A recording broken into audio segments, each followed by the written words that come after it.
شهر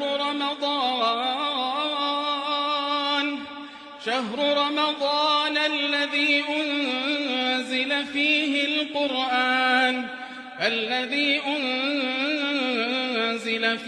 القرآن هدى للناس.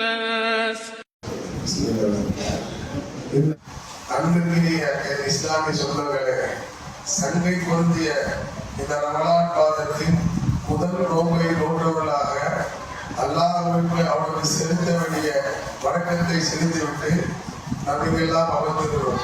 இந்த நேரத்தில் அல்லாஹ்வின் மார்க்கம் குறித்து சில விஷயங்களை நாம் தெரிந்து வைத்துக் கொள்ள வேண்டாம். நம் வாழ்க்கையில அது உதவியாக இருக்கும். பிற மக்களுக்கு இஸ்லாமிய கொள்கைகளை எடுத்து சொல்வதற்கு ஏதுவாக இருக்கிற ஒரு அமைப்பை ஏற்படுத்திக் கொள்ள முடியும். அன்புள்ள சகோதரர்களே, மற்ற மதங்களை பொறுத்தவரை அதனுடைய வேத நூல்களின் பூராவும் என்ன காணப்படும்னா, வெறுமானே எப்படி கடவுளை வெளிவிடுவது அப்படிதான் சொல்லப்பட்டிருக்கும்.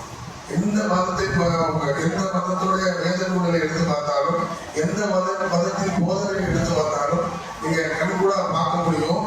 அது முழுவதும் கடவுளை என்று சொல்லப்படக்கூடிய அந்த மனிதரையோ கடவுளையோ எப்படி வழிபட வேண்டும் என்று மட்டும்தான் சொல்லப்படும்.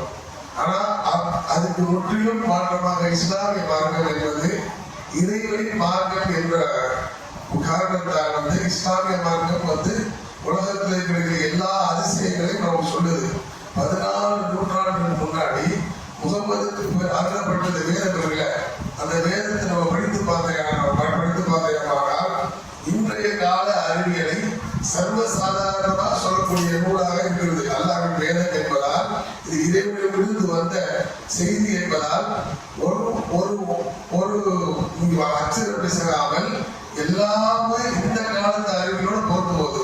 இஸ்லாமிய மார்க்கத்தை பொறுத்தவரை குர்ஆன் அழைத்து சொல்கிறது அல்லாஹ்வின் மார்க்கம் தான் இஸ்லாம். இஸ்லாத்திலிருந்து குர்ஆன்ல சொல்லப்பட்ட எல்லா விஷயங்களும் இந்த காலத்து அறிவியலுக்கு பொறுத்துதான் இருக்கு. அதுல சிலவற்றை பார்ப்போம், ஒன்னே ஒன்று எடுத்துக்கிட்டு பார்ப்போம். அது எவ்வளவு இந்த காலத்து அறிவியலோட பொருந்தி போயிருக்கும் ஒரு செய்தியா பார்ப்போம். குர்ஆன்ல எல்லாம் என்ன சொல்றேன்னா, 21ஆம் வசனம் 32ஆம் வசனத்தை வானத்தை பாதுகாக்கப்பட்ட முகடாக்கினோம், அவர்களே இதில் சான்றுகளை புறக்கணிக்கின்றன சொல்றது. இது நபிகள் நாயகம் இஸ்லாத்தை பிரச்சாரம் பண்ணியிருக்காங்க. மக்காவில் உள்ள அந்த மக்களுக்கு காட்டறிஞர்கள் என்ன சொன்னாங்கன்னா, முகமது தான் இஷ்டத்துக்கு அடுத்து சொல்லியிருக்காங்க. அப்ப இந்த வானத்தை முகடாக்கினோம், இவர்கள் தான் இதை புறக்கணிக்கிறான்னு சொல்றாங்க. இந்த முகடாக்கினோம் வார்த்தை இருக்குல்ல, அதை நம்ம சாதாரணமா எடுத்துட்டு போயிட முடியாது. இது மிக பெரும் அர்த்தம் பொருந்திய வார்த்தையா இருக்கிறது. உதாரணத்துக்கு மாணவர்களை வானத்தை பார்த்தா முகடா தெரியுது இல்ல, வெட்ட வெளியா சூரியன் தெரியுது, நிலா தெரியுது, நட்சத்திரம் தெரியுது, அதுல எது முகடு இருக்குது அப்படின்னு நம்ம ஆய்வு செய்து பார்த்தோம்னா, அறிவியல் ஆய்வு செய்து பார்த்தாங்கன்னா நல்லா கண்கூடா தெரியுது. இது எதுவோ கண்ணுக்கு தெரியாத ஒரு தடுப்பு இருந்தால்தான் இந்த பூமி சூரியனுடைய வெப்பத்திலிருந்து பாதுகாக்கப்பட்டு இருக்கும் என்பதை நல்ல தெளிவாக நம்ம ஆய்வுல கண்டுபிடிக்கிறோம். ஓசோன் லேயர் சொல்றாங்கல்ல, அதுதான் அல்லாஹ் முகடாக்கணும்னு சொல்றாங்க. இதை ஒரு ஒப்பீட்டு நோக்கோட நம்ம தெரிந்து கொள்ள முடியும். இப்போ உதாரணத்துக்கு இந்த சூரியனுக்கும் இந்த பூமிக்கும் இடைப்பட்ட தூரம் இருக்குல்ல, அது எவ்வளவு தூரம்னா 15 கோடி கிலோமீட்டர். ஒரு மனுஷன் ஒரு சாதனத்தை ஏற்படுத்தி கொண்டு 1000 கிலோமீட்டர் வேகத்துல போனான்னா அந்த சூரியனை சென்றடைவதற்கு எவ்வளவு நாள் ஆகும்? 15 ஆண்டுகளுக்கு மேலாம். நல்லா தெரிஞ்சுங்க, ஒரு 1000 கிலோமீட்டர் வேகம் போகக்கூடிய ஒரு வாகனத்தை ஏற்படுத்தி கொண்டு இந்த சூரியனை தொழுவதற்கு முயற்சி செய்யறாங்கன்னா 15 ஆண்டுகளுக்கு மேல ஆகும் சூரியனை சென்றடைவதற்கு. அப்படிப்பட்ட சூரியன்ல இருந்து வெப்பம் இங்க வந்தீங்களா, அந்த வெப்பம் இங்க வரப்போகும்போது எப்படி இருக்குதுன்னா, சூரியனும் நிலாவும் ஏறக்குறைய பக்கத்துல இருக்குது. ஒரு சமயங்கள்ல சூரியனை விட்டு நிலா தூரமாகவும், பூமி நடுவில் வந்துட்டா தூரமாகவும், நிலா நடுவில் வந்துட்டா சூரியனோட பக்கமாகவும் இருக்கும். கிட்டத்தட்ட 3 லட்சம் கிலோமீட்டர் தான் இருக்காரு. அறிவியல் ஆய்வாளர் சொல்றாங்க.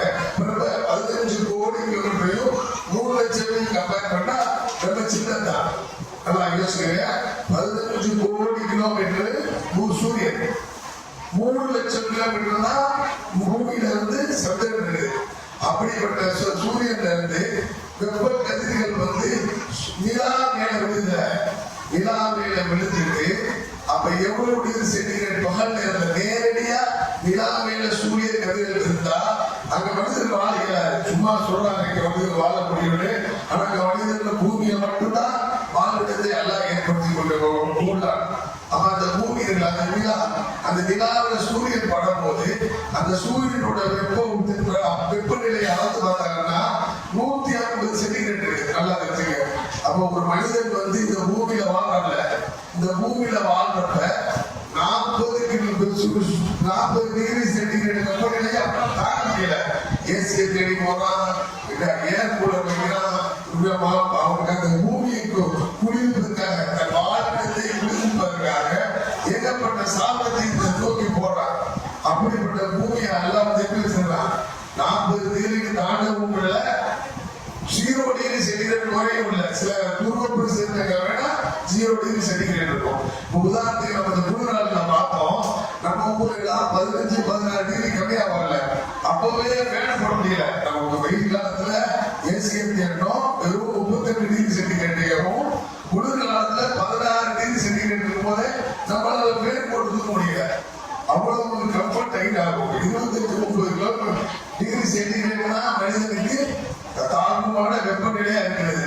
அப்படிப்பட்ட சூரிய ஒளி வந்து பூமியில படும்போது, நல்லா கவனமாக இல்லைங்க, பூமியில படும்போது 125-150 சென்டிகிரேட் வெப்பமா இருந்துச்சுன்னா அதே வெப்பம் தான் பூமியை நோக்கி வருது.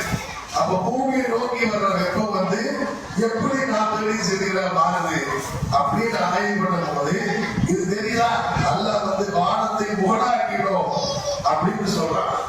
அப்படி வானத்தை முகடாக்கணும் சொல்லும் போது இதுல வந்து நம்ம தெளிவா தெரிகிறது, வானம் வந்து அல்லாஹ் வந்து அதை பாதுகாக்கிற, வெப்பத்திலிருந்து பாதுகாக்கிற, எரிகளுக்கு பாதுகாக்கிற, நிறைய எரிகற்கள் பூரா இந்த பூமி விண்வெளிக்குள்ள ஓடிக்கிட்டு இருக்கு.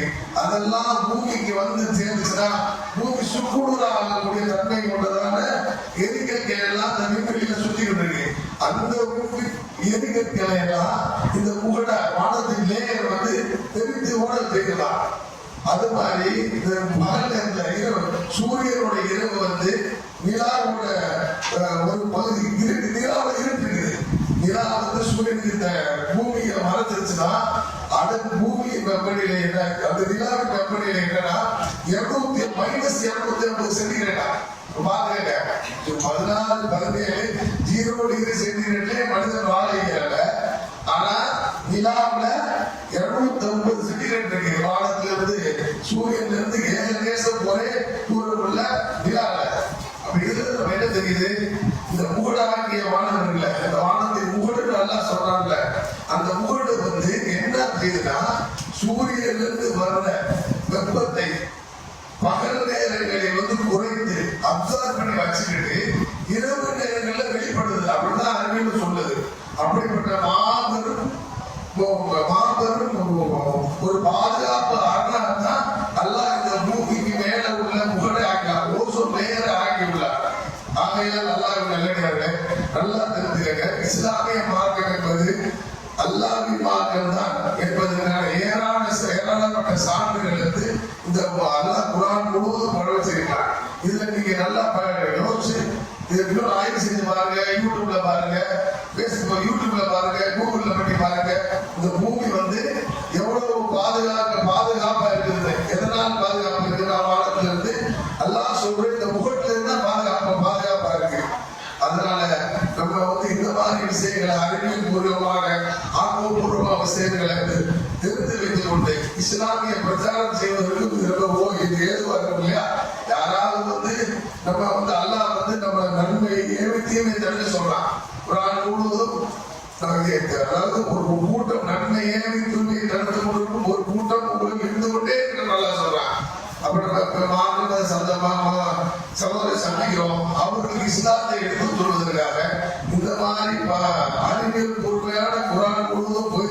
உண்மைகளை நம்ம தேடி பிடிச்சு அதை நம்ம விரிவா தெரிந்து வைத்துக் கொண்டால்தான் நம்ம தாவா கலந்து இருக்க முடியும். ஆகவே அல்லாஹ் நல்லடியார்களே, இது போன்ற இஸ்லாம் இறைவனின் மார்க்கம் என்பதற்கான அறிவியல் கூடாத உண்மைகளை அடுத்தடுத்த நாள் பார்ப்போம். அஸ்ஸலாமு அலைக்கும் வரஹ்மத்துல்லாஹி வபரகாத்துஹு.